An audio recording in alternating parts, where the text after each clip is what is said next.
राजधानी दिल्ली में पालतू कुत्ते और आवारा कुत्ते के हमले का मामला लगातार सामने आ रहा है, लेकिन इसके ऊपर अभी तक कोई रोक नहीं है। आपने सोचा है कि आखिर ऐसा क्यों हो रहा है? इसके पीछे है दिल्ली नगर निगम के वेटरनरी विभाग की कामचोरी। इतने बार हमले होने के बावजूद आज तक ये सिलसिला जारी है। इसके पीछे सबसे ज्यादा कोई जिम्मेदार है तो वो है दिल्ली नगर निगम के वेटरनरी विभाग के अधिकारी, क्योंकि वो कोई एक्शन लेने को राजी ही नहीं है। भारत की सबसे बड़ी अदालत सुप्रीम कोर्ट ने भी आदेश पारित कर दिया कि जल्द से जल्द इस तरह के हमले पर रोक लगाई जाए। बावजूद इसके ये निकम्मे अधिकारी कुछ भी काम करने को तैयार नहीं है। ऐसा हम नहीं कह रहे हैं, ये मामला जो है बैठकों में भी लगातार उजागर हो रहा है, लेकिन सवाल ये उठता है कि आखिर दिल्ली नगर निगम के निगमायुक्त अश्विनी कुमार इन सब मामलों पर चुप्पी साधे क्यों रहते हैं? दिल्ली में लगातार इस तरह के मामले सामने आ रहे हैं। अभी ताजा मामला प्रेम नगर इलाके का है, जहां एक 6 साल के बच्चे को एक पालतू कुत्ते पिटबुल ने इस तरह से हमला किया कि उसने उसके कान ही चबा लिए। बावजूद इसके कमिश्नर साहब साइलेंट मोड पे हैं, क्योंकि अगर अधिकारी निकम्मे हैं, काम नहीं कर रहे हैं, काम चोरी लगातार कर रहे हैं, तो इसके पीछे आखिर जिम्मेदारी कौन लेगा? और हाँ, ये बात कोई हम नहीं कह रहे, ये मामला तो कुत्तों को लेकर बनाई गई समिति की बैठक में योगेश वर्मा ने उठाया।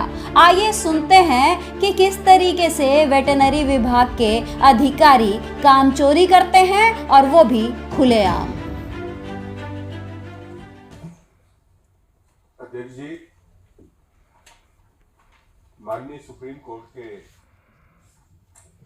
ऑर्डर के पश्चात और उससे पूर्व में भी हम लोग दिल्ली नगर निगम की सभा में समय समय पर दिल्ली के अंदर जो आवारा कुत्तों की समस्या को उजागर करते रहे, लेकिन सुप्रीम कोर्ट के ऑर्डर के पश्चात दिल्ली की जनता को एक उम्मीद बंधी थी कि अब जो है दिल्ली के अंदर शायद इन समस्याओं का समाधान होगा, निदान होगा। लेकिन बड़े दुख के साथ आज कहना पड़ रहा है कि सुप्रीम कोर्ट के ऑर्डर के पश्चात भी हम लोग अभी तक सोए हुए हैं। आपने जो अभी मीटिंग बुलाई, इस मीटिंग के अंदर जब आपने ये रिपोर्ट मांगी और उससे पूर्व में भी आपके साथ और माननीय हमारी अध्यक्षा सत्या जी के साथ हम लोगों ने बहुत से एबीसी सेंटर्स का जो है निरीक्षण भी किया, और उस वक्त भी बहुत सी बात अधिकारियों के माध्यम से निकल कर आई, और एनजीओ से भी हम लोगों ने कहा कि आज जरूरत है दिल्ली के अंदर इस समस्या को समाधान करने की। लेकिन जब मैं ये रिपोर्ट देख रहा हूं कि आपने जो है कहा कि दिल्ली के अंदर पिछले 3 माह में कुत्तों के काटने की शिकायतों की संख्या का विवरण और आक्रामक कुत्तों को पकड़ने का दर्ज शिकायतों का, लेकिन आज तक ऐसा ना तो कोई सिस्टम हमारी नगर निगम डेवलप कर पाई कि इन कुत्तों के बारे में हम लोगों ने क्या सोचा है। जो आक्रामक कुत्ते हैं उसके बारे में क्या सोचा, लेकिन आज तक उसका कोई विवरण। तो ऐसे में जब फीडिंग पॉइंट की बात आती है, फीडिंग पॉइंट के मामले में भी हम लोग उसके बिल्कुल ही कोई एक्शन, कोई सोच हमारी नहीं है। अभी तक तो ये कहा जाता था कि जी हमारे पास ऐसा कोई अख्तियार नहीं है कि हम क्या करें, क्या एक्शन लगे। अब तो सुप्रीम कोर्ट ने भी कह दिया कि आप नाजायज या किसी के घर के सामने अगर कोई फीडिंग पॉइंट बनाता है या कोई इस प्रकार की कार्रवाई करता है, तो अधिकार है दिल्ली नगर निगम को कि वहां पर एक्शन लिया जा सकता है, उनके ऊपर चालान किया जा सकता है। मैं पूछना चाहता हूं कि कितने चालान इन्होंने किए या उसकी कोई प्रक्रिया बनाई हो। वेटनरी ऑफिसर्स को चालान की पावर है। इसी प्रकार से अगर वो इसका एडिशन करके शायद कुछ करते तो दिल्ली की जनता को शायद दिख जाता कि हमारा विभाग कुछ काम कर रहा है। तो ऐसे में सबसे पहले तो हमें ये भी करना चाहिए कि हमें जो है वेटनरी इंस्पेक्टर और सैनिटरी इंस्पेक्टर को भी इसकी एक पावर देनी चाहिए कि मैं कुछ सुझाव भी लेकर आया हूं कि ये जो हमारे अधिकारी हैं या सैनिटरी इंस्पेक्टर या वेटनरी इंस्पेक्टर, इनको दिल्ली के अंदर जहां जहां पर कोई भी एनजीओ नाजायज तरीके से, और अब तो एक तरीका बन चुका है किसी को हरास करने का कि कोई भी डॉग लवर आता है, वो आकर किसी के भी घर के आगे आकर उसकी अगर उससे कोई दुश्मनी है या उसकी कोई रंजिश है या वो चाहता है कि यहाँ पर हम किसी न किसी प्रकार से कुछ ऐसा माहौल बनाए, वो आकर वहां पर फीडिंग शुरू कर देता है। उसके ऊपर भी हम लोग कोई एक्शन नहीं कर रहे हैं, तो कम से कम उसके ऊपर भी हम एक्शन ले सकते हैं। उसके लिए कोई हमारी ऐसी सिस्टम बनाया जाना चाहिए। और इसके साथ साथ मैं आपको कुछ आज सुझाव लेकर आया हूं, वो सुझाव मैं आपके सामने रखना चाहता हूं कि आप ये सुझाव दीजिए जरा, ये सभी सदस्यों को भी दे दीजिए। ये सुझाव अध्यक्ष जी, मैं आपके माध्यम से ये कुछ सुझाव बनाकर लाया हूं, ये मैं आज आपके सामने रखना चाहता हूं कि आज जरूरत है कि हम कोई भी कार्य करें, वो रिपोर्ट सार्वजनिक हो। हम लोग डेली की रिपोर्ट आती है, जब हम पूछते हैं कितने कुत्ते, 4000 कुत्तों की रिपोर्ट आ गई जी, इतने हमें स्टरलाइज कर दिए। क्या स्टरलाइजेशन को हमने कभी चेक किया? कभी उस एनजीओ को जाके चेक किया? कभी हम लोगों ने, जब हम गए मैंने देखा आधे तो कैमरे ही बंद थे, आधों के पास स्थान खाली था, लेकिन वहां पर कुत्ते नहीं थे, उन्होंने पकड़ने की कोई भी कोशिश नहीं की। मेरा एक मानना है इसके पीछे भी कोई साजिश चल रही है। ये भी एक तरीका है किसी ना किसी प्रकार से इस समस्या को बढ़ाए रखने का।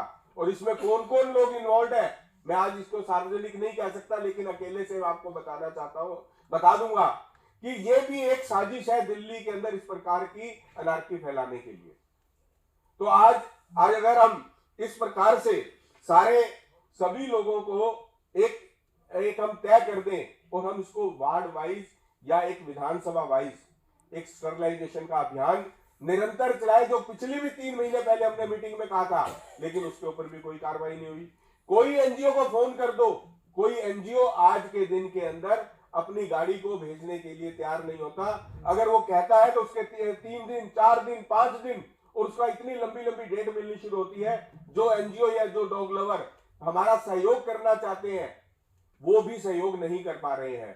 तो ऐसे में जो विभाग की जो है जिस प्रकार का रवैया है, मैं समझता हूं कि ये समस्या इस प्रकार से आगे और बढ़ती जाएगी। सुप्रीम कोर्ट ने तो कह दिया, 2 बार हम लोग गए, लेकिन हमने रिपोर्ट तो फाइल कर दी, लेकिन एक्शन कहीं पर भी नहीं है। अगर एक्शन नहीं होगा तो हमारे लिए मीटिंग में बैठने का भी कोई फायदा नहीं होगा। तो मैं आज आपसे कहना चाहता हूं कि जिस प्रकार से हमने जो काम है, क्या हम स्टरलाइजेशन के काम में कोई दिक्कत है, लेकिन कोई गाड़ी नहीं मिलेगी। जहां पर हमारे पास स्थान उपलब्ध है, जहां हम कह रहे हैं कि भैया ये डॉग आक्रामक है, उसके ऊपर भी कोई ऐसी व्यवस्था नहीं बनाई गई। मैं पूछना चाहता हूं अधिकारियों से कि जो डॉग लवर्स हैं, ये 200 कुत्तों को एक साथ एक स्थान पर इकट्ठा रखते हैं, उसको फीडिंग करते हैं, वहां पर तो कोई कुत्ता आक्रामक नहीं होता। लेकिन जब इनको कहो कि अगर हम कहीं पकड़कर एक साथ इकट्ठा रखेंगे, तो इनके पास सीधा सीधा सा बहाना है कि जी एक साथ नहीं रह सकते कुत्ते। तो भैया वो डॉग लवर 200 जगह को 200 कुत्तों को एक मैंने ऐसी वीडियो भी देखी है जिसमें अपनी छोटे से मकान के अंदर 200 कुत्तों को रख के बैठे हैं लोग। तो ऐसे में अगर वहां रह सकते हैं तो यहाँ क्यों नहीं रह सकते? और आज मैं आपके माध्यम से एक बात और डॉग लवर से भी कहना चाहता हूं कि हम किसी भी कुत्ते के अगेंस्ट नहीं है। हम चाहते हैं लेकिन दिल्ली हमारी सुरक्षित रहे, तो उसके लिए वो सुरक्षा का भाव के लिए उनकी भी आज जरूरत है। इसलिए मैं इनसे कहना और आज डॉग लवर से भी कहना चाहता हूं कि केवल 2 या 4 कुत्ते जो ऐसे आक्रामक होते हैं, उनके कारण आज पूरी दिल्ली कुत्तों से घृणा करने लगी, डरने लगी है। तो अगर वो भी इसमें सहयोग करे और हम डॉग लवर्स को जाकर अपने साथ जोड़ें और उनकी एक टीम बनाए। मैंने अपने यहाँ पर एक इस प्रकार का प्रयोग किया था, मैंने एक डॉग लवर्स की टीम बनाई, वो मेरे साथ जाकर हमारे जो वेटनरी है डीडीवीएस बैठे हैं यहाँ पर, मैंने बहुत बार इनको कहा कि भैया मैं आपके पास टीम भेजने को तैयार हूं। मेरे डॉग लवर जाकर पकड़ कर गाड़ी में डालते हैं, लेकिन उसके बावजूद जब हम फोन करते हैं तो गाड़ी उपलब्ध नहीं होती।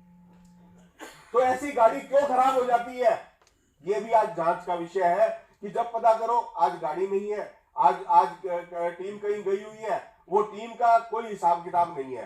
तो मेरा तो आज आपके मानना है कि इसका एक आपको व्हाट्सएप ग्रुप बनाना चाहिए। उस व्हाट्सएप ग्रुप के ऊपर सारे डीडीवीएस डालें कि आज हमने कितने कुत्ते पकड़े, कितने स्टरलाइज किए, कितने उसमें जो है आक्रामक थे, वो सबकी भी डिटेल अगर आएगी तो उसके ऊपर हम कम से कम जाके जनता को सार्वजनिक रूप से ये तो कह पाएंगे कि दिल्ली नगर निगम कुछ काम कर रहा है।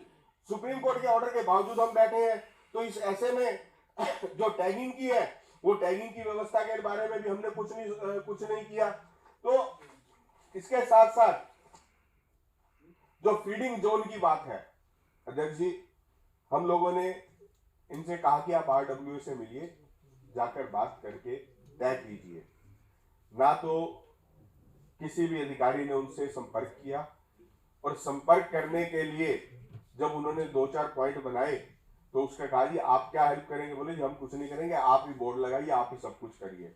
अगर यही काम आरडब्ल्यूए ने करना है तो फिर आरडब्ल्यू आपको सहयोग क्यों करेगी?